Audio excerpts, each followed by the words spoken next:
Rape जैसे अपराध सबसे सीरियस क्राइम्स की कैटेगरी में आते हैं। निर्भया जैसे केस हमारे सामने हैं। हमारे देश में रेप को लेकर काफ़ी सख्त कानून है और असली पीड़ितों को न्याय मिलना ही चाहिए। मैंने असली इसलिए कहा क्योंकि आप भी जानते हैं कि इस कानून का फ़ायदा उठाने वाले लोग भी हैं जो किसी से बदला लेने के लिए या कुछ और पाने के लिए बेगुनाह लोगों को फंसा देते हैं।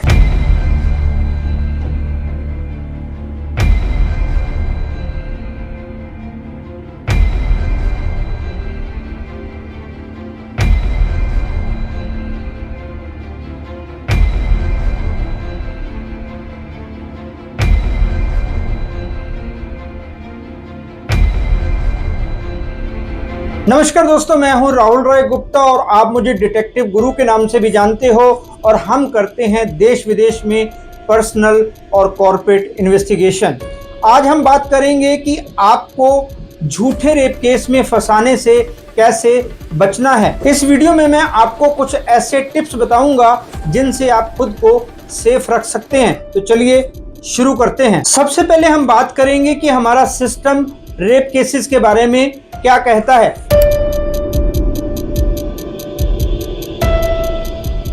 जब कोई महिला थाने में रेप केस फाइल करने जाती है तो उसे कैसी कैसी निगाहों से देखा जाता है, ये किसी से छिपा नहीं है। पहले तो उसी पर सवाल दाग दिए जाते हैं। गर्मी की भरी दोपहरी में वहां जाने की क्या जरूरत थी? मैडम, ऐसे कपड़े पहनकर निकलोगी तो ये सब तो होगा ही। ये तो महज कुछ बातें हैं जो मैंने उदाहरण के तौर पर बताई हैं। कभी कभी सच्चाई इससे भी भयानक होती है। उस महिला के प्रति कोई सहानुभूति नहीं दिखाई जाती, उसे कंसोल नहीं किया जाता, उससे उसका हालचाल नहीं पूछा जाता। लेकिन एक सच्चाई और भी है जिसके बारे में हम इस वीडियो में विस्तार से बात करेंगे। कई बार कोई महिला आकर कह दे कि उसका रेप हुआ है तो तुरंत आरोपी को अरेस्ट कर लिया जाता है, जबकि कोई ठोस सबूत भी नहीं होता। मतलब रेप का केस झूठा या फर्जी होता है। उस इंसान को खुद को बेगुनाह साबित करने में सालों लग जाते हैं। बेगुनाही साबित होने पर भी उसकी लाइफ में कुछ खास फर्क नहीं पड़ता, क्योंकि तब तक वो बहुत कुछ गंवा चुका होता है। सालों तक वो अंडर ट्रायल रहता है। जेल में उसके साथ बहुत बुरा सलूक होता है। बॉलीवुड के मशहूर हास्य अभिनेता राजपाल यादव की फिल्म अंडर ट्रायल को देखकर यह आसानी से समझा जा सकता है। कभी कभी तो परिवार टूट जाता है, कैरियर खराब हो जाता है, मीडिया अलग से ट्रायल चलाता है जिससे वो गलत ना होते हुए भी सोसाइटी की नज़रों में विलेन बन जाता है। बेगुनाह साबित होने पर भी सोसाइटी उसे उसी नज़रों से देखती है। कुछ लोगों को लगता है कि पैसे खिला दिए होंगे, कुछ सोचते हैं कि अपनी पहुंच का इस्तेमाल करके छूट गया होगा। इससे पहले मैं आपको बताऊं कि आपको इस सिचुएशन से खुद को कैसे सेफ रखना है, हम बात करते हैं कि ऐसा होता क्यों है।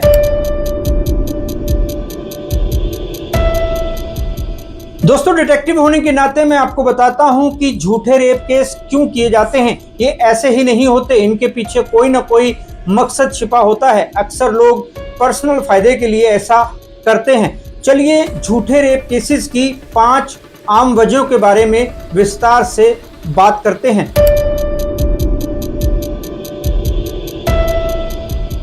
कुछ लोग बदला लेने के लिए भी पार्टनर, कुलीग, बॉस, पड़ोसी या किसी रिश्तेदार पर रेप का झूठा इल्जाम लगा देते हैं। सालों तक जिस व्यक्ति के साथ रिश्ते में रहे उसी पर रेप का झूठा केस बना दिया। पता है लोग ऐसा क्यों करते हैं? जाहिर है बदले के लिए। जब तक सब कुछ मन मुताबिक चल रहा था, सही था, लेकिन जैसे ही चीजें थोड़ी अलग होने लगी, लोग पार्टनर से बदला लेने का सोचने लगते हैं। कई बार ब्रेकअप हो जाता है तो भी पार्टनर से बदला लेने की सोच पैदा होती है। कभी कभी तो लोग एक तरफा प्यार में भी ऐसा कर गुजरते हैं। जिसे मन ही मन अपना सब कुछ समझा वो किसी और का हो गया तो दिल बदला लेने पर उतारू हो जाता है। लोगों को कुछ और नहीं सूझता तो वो रेप का झूठा केस लगा देते हैं, क्योंकि इससे इज्जत भी जाती है, पैसा भी और लाइफ भी तबाह हो जाती है। उनको लगता है कि बदला लेने का इससे अच्छा तरीका हो ही नहीं सकता। दिल्ली की एक लड़की की अपने फादर से लड़ाई हो गई। लड़की ने उन पर रेप का झूठा आरोप लगा दिया। बाद में उसने खुद माना कि पापा ने शराब पीकर उसके साथ झगड़ा किया था, इसलिए उसने ऐसा किया।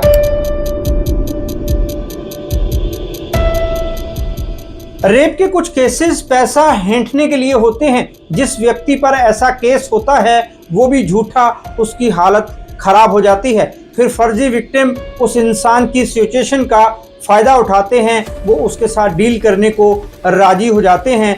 कभी कभी मनचाही नौकरी पाने के लिए भी ऐसे झूठे आरोप लगाए जाते हैं। इंटरव्यू में सिलेक्ट नहीं हुए तो कंपनी के मालिक या एचआर पर रेप का केस फाइल कर दो, फिर उनको ब्लैकमेल करो, नौकरी मिल जाएगी। इस माइंडसेट से भी रेप के फर्जी केसेस होते हैं।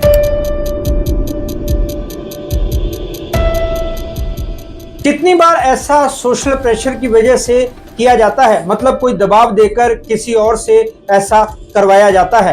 कई बार ऐसा भी होता है कि कोई महिला अपनी मर्जी से किसी के साथ सेक्सुअल रिलेशनशिप बनाती है, परिवार को पता चलता है तो वो इस बात को सहन नहीं कर पाते। वो सोचते हैं कि इससे पहले कि किसी को पता चले उसके पार्टनर पर रेप का फर्जी केस कर दो, ताकि उनकी बेटी बहन की इज्जत बरकरार रहे, उस पर कोई दाग ना लगे। लड़की ऐसा करना नहीं चाहती, लेकिन परिवार उसको हर तरफ से ब्लैकमेल करने लगता है। फाइनली वो प्रेशर में आ जाती है और परिवार की बात मान लेती है। 15 साल की एक लड़की का किसी से अफेयर था। पड़ोसी को पता चल गया। पड़ोसी ने उसके पापा को बता दिया। पापा ने लड़की से कहा कि वो उस लड़के से दूर रहे, वरना उसका स्कूल बंद करा देंगे। लड़के ने उसे सलाह दी कि पापा पर रेप का केस कर दो।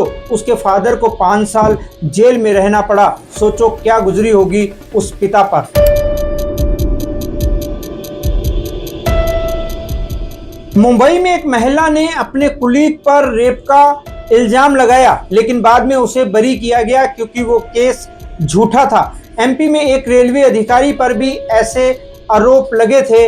नोएडा के एक कॉल सेंटर के एम्प्लॉय पर भी रेप का फर्जी केस फाइल किया गया था। ऑफिस पॉलिटिक्स किसी से छिपी नहीं है। लगभग हर छोटे बड़े ऑफिस में ऐसा होता है। जूनियर्स को सीनियर्स की डांट बुरी लगती है। कई बार उसका बदला लेने के लिए भी झूठे रेप केस कर दिए जाते हैं। अगर किसी को प्रमोशन नहीं मिला तो कुछ लोग रेप का फर्जी केस कर देते हैं। कितनी बार तो किसी छोटी सी बात पर ही लोग दुश्मनी पाल लेते हैं और रेप का केस कर देते हैं। हरासमेंट के केस होना तो कंपनियों में आम बात है। शादी या लिव इन रिश्तों का नाजायज फायदा उठाते हैं लोग। दोस्तों, आपने भी कई ऐसे केस सुने होंगे।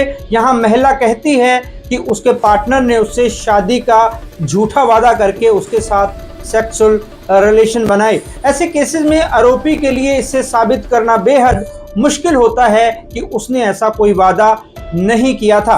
कभी कभी पार्टनर से किसी बात का बदला लेने के लिए भी लिव इन रिश्तों में रेप के फर्जी केस हो जाते हैं। लिव इन में ही नहीं, शादी के रिश्तों में भी कई लोग ऐसा करते हैं। देहरादून में 19 साल की एक लड़की ने पति पर रेप का झूठा आरोप लगा दिया क्योंकि वो उसे तलाक नहीं दे रहा था। ऐसे केस प्रॉपर्टी पाने के लिए भी किए जाते हैं। दोस्तों, ये थे वो कारण जिसकी वजह से लोग रेप के फर्जी केस करते हैं। अब हम बात करेंगे कि आपने खुद को ऐसी स्थिति से सेफ कैसे रखना है।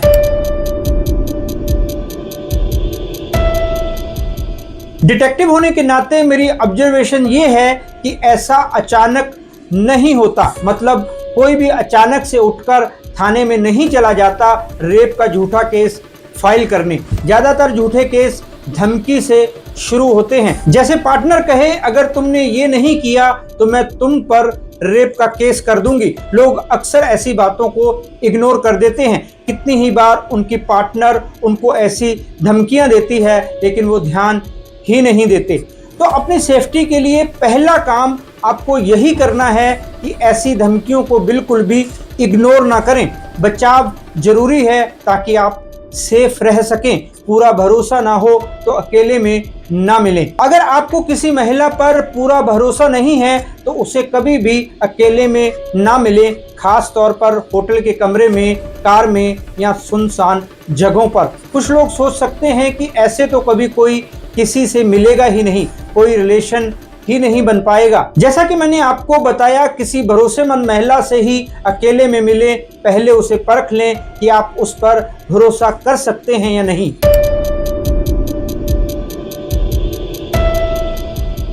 अगर आप रिलेशनशिप में हैं तो अपनी बातचीत का डिजिटल रिकॉर्ड रखें, मतलब WhatsApp chat, email, call log, CCTV footage.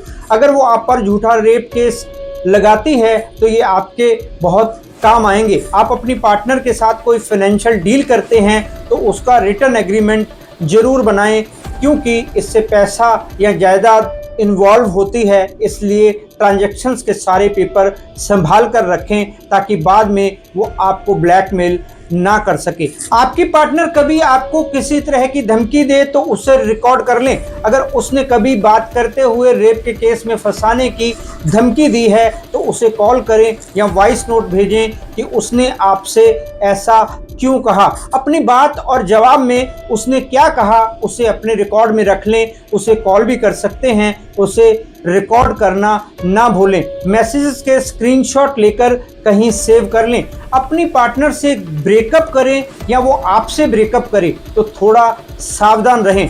अगर आपको लगे कि वो आपको इमोशनल ब्लैकमेल करने की कोशिश में है तो उसकी बातों का डिजिटल रिकॉर्ड बनाना शुरू कर दें। एक व्यक्ति का मैरिड महिला से अफेयर था, बाद में उसे कुछ ठीक नहीं लगा तो उसने अपनी पार्टनर से रिश्ता तोड़ लिया। वो उसे धमकाने लगी कि अगर वो उससे नहीं मिलेगा तो वो उस पर रेप का केस कर देगी। उसने स्मार्ट तरीका अपनाया, उसने चुपके से सारी कॉल रिकॉर्ड कर ली और बाद में उनको कोर्ट में यूज किया। इस तरह उसने अपना बचाव कर लिया। लेकिन ज्यादातर लोग लापरवाही दिखाते हैं और फंस जाते हैं, इसलिए हर ब्लैकमेलिंग को सीरियसली लें और तुरंत सबूत जुटाना शुरू कर दें। ये थे कुछ टिप्स कि आप खुद को झूठे रेप केस में फंसने से कैसे बचा सकते हैं।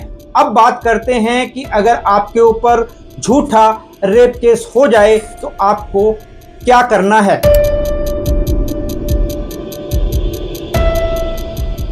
अगर आपके ऊपर किसी ने रेप का फर्जी केस कर दिया है तो सोचने में या परेशान होने में टाइम वेस्ट ना करें, बल्कि तुरंत काम में जुट जाएं। बेहद ज़रूरी है कि आप जो भी बोलें, जो भी करें, पूरी तरह सोच समझकर और पूरे होशो हवास में करें, वरना सब कुछ उल्टा पड़ सकता है। सबसे पहली बात तो आपको घबराना नहीं है, शांति से सोचना है कि आपके पास खुद को बचाने के क्या क्या रास्ते हैं। अगर एफआईआर दर्ज हो गई है तो तुरंत गिरफ्तारी से बचने के लिए आपको एंटीसिपेटरी बेल के लिए अप्लाई करना होगा। ये सीआरपीसी की धारा 438 के अंदर आती है। तुरंत क्रिमिनल वकील हायर करें जो आपको कानूनी तरीके बता सके। आपके पास खुद को बचाने के लिए कोई सबूत है तो आरोप लगाने वाले पर काउंटर कंप्लेंट करें। ये आईपीसी की धारा 182 के तहत होगा। डिटेक्टिव होने के नाते इतना कहूंगा कि ऐसे झूठे केस अक्सर कमजोर सबूतों के कारण होते हैं। अगर आपके पास ठोस काउंटर सबूत हैं तो आप खुद को बचा सकते हैं। इसलिए तुरंत सबूत जुटाना शुरू कर दें। जो भी मिले उसे एक फाइल में लगा लें, सॉफ्ट कॉपी बना सकते हैं, क्योंकि तब आपके पास इतना टाइम नहीं होगा कि एक एक चीज का प्रिंट ले सकें। अपनी WhatsApp chat, email, message, travel history, CCTV footage और गवाह इकट्ठा करें जो आपकी बेगुनाही साबित करने में आपकी हेल्प कर सकें।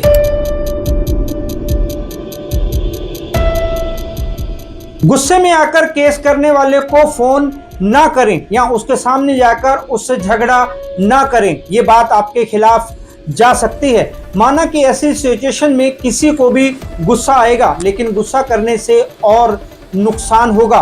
भूल कर भी केस करने वाले से डायरेक्ट कांटेक्ट ना करें, इससे बात बढ़ सकती है, फिर आपको खुद को बचाना मुश्किल हो जाएगा। कई बार लोग फोन करके धमकी देने लगते हैं कि बाद में उसे देख लेंगे या बदला लेंगे। ऐसा करते ही वो अपने केस को और मुश्किल बना देते हैं। जरूरी है कि इल्जाम लगाने वाले से कोई बात ना करें, चाहे आपको कितना भी गुस्सा क्यों ना आ रहा हो। अपने जज्बातों को काबू में रखें। दोस्तों, मैंने आपको बताया कि रेप के झूठे केस क्यों होते हैं, ऐसे केसों से आप खुद को कैसे बचा सकते हैं। अगर केस हो जाए तो आपको क्या करना है। अब हम बात करते हैं कि हमारे कानून में कौन सी खामियां हैं जिनको सुधारने की ज़रूरत है।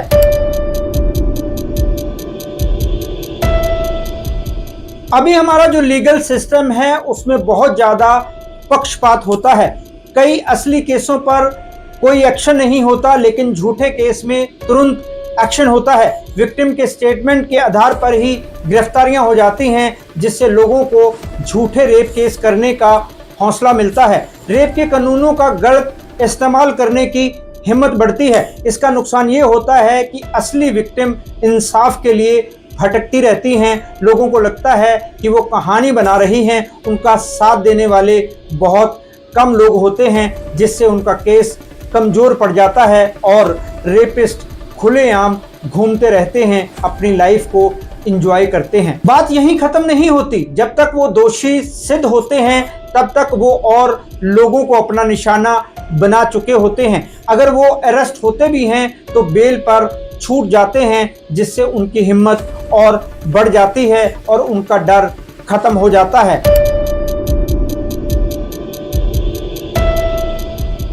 वक्त आ गया है कि रेप के कानूनों में सुधार किए जाएं। सबसे पहला सुधार तो यही है कि बिना किसी सबूत के गिरफ्तारियों पर रोक लगनी चाहिए। जब किसी व्यक्ति को महिला की कंप्लेंट के बेस पर अरेस्ट किया जाता है तो ये उसके लिए बड़ी नाइंसाफ़ी होती है। ना तो कोई जांच होती है, ना ही कोई सबूत मांगा जाता है। उस व्यक्ति की पूरी लाइफ उस एक गिरफ्तारी से खराब हो सकती है। आजकल तो मीडिया ट्रायल चलाती है, जिससे व्यक्ति निर्दोष होते हुए भी गुनाहगार बन जाता है।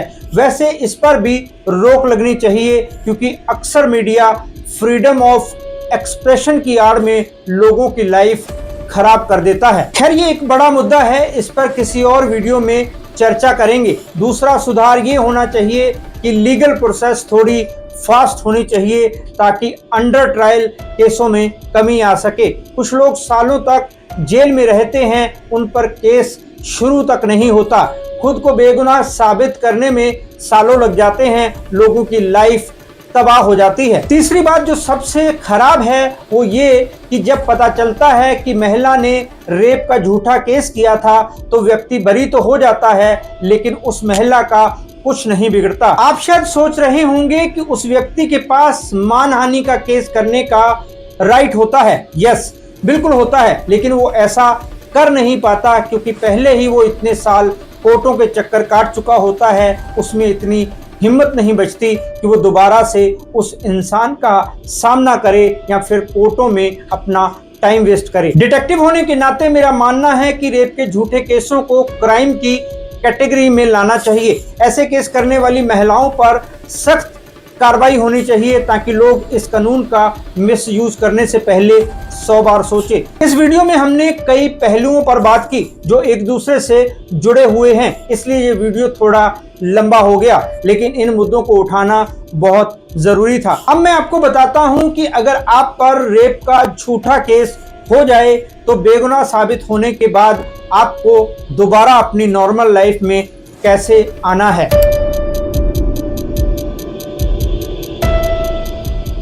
ये कड़वी सच्चाई है कि बेगुनाह साबित होने पर भी ये सोसाइटी, मीडिया आपको दोषी मानता रहेगा। उनके मन पर आपकी जो छाप लग चुकी है वो साफ नहीं होगी। मतलब ऐसा कोई सर्फ नहीं है जो आपके इन दागों को धो दे। लेकिन ऐसा ना समझे कि बस लाइफ खत्म हो गई, अब कुछ नहीं बचा है। आपको दोबारा उठना है, पहले वाली लाइफ में वापस लौटना है। इसके लिए कुछ टिप्स दे रहा हूं जो आपके काम आएंगे।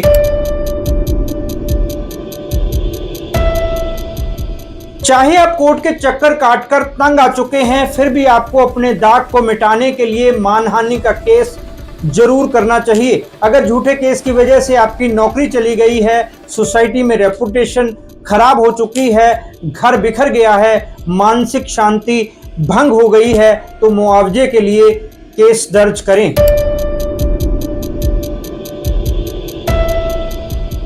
किसी लीगल एक्सपर्ट से मिलें और डिस्कस करें कि आप मीडिया में अपना नाम, अपनी रेपुटेशन कैसे वापस पा सकते हैं। सोशल मीडिया पर अपना पक्ष रखें, लेकिन ऐसा सावधानी से करें ताकि आपको फिर किसी लीगल चक्कर में ना फंसना पड़े।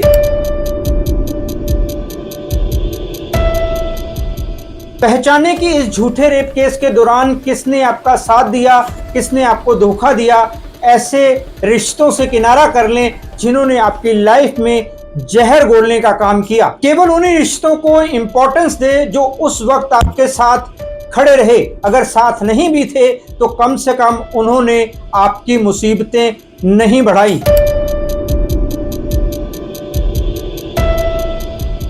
आपको अपने कैरियर पर दोबारा ध्यान देना होगा। नोट्स बनाएं कि आप क्या क्या कर सकते हैं, फिर उसके मुताबिक काम पर लग जाएं। दोबारा से कैरियर बनाना, वो भी ऐसे हादसे के बाद, मुश्किल जरूर है लेकिन इम्पॉसिबल नहीं है।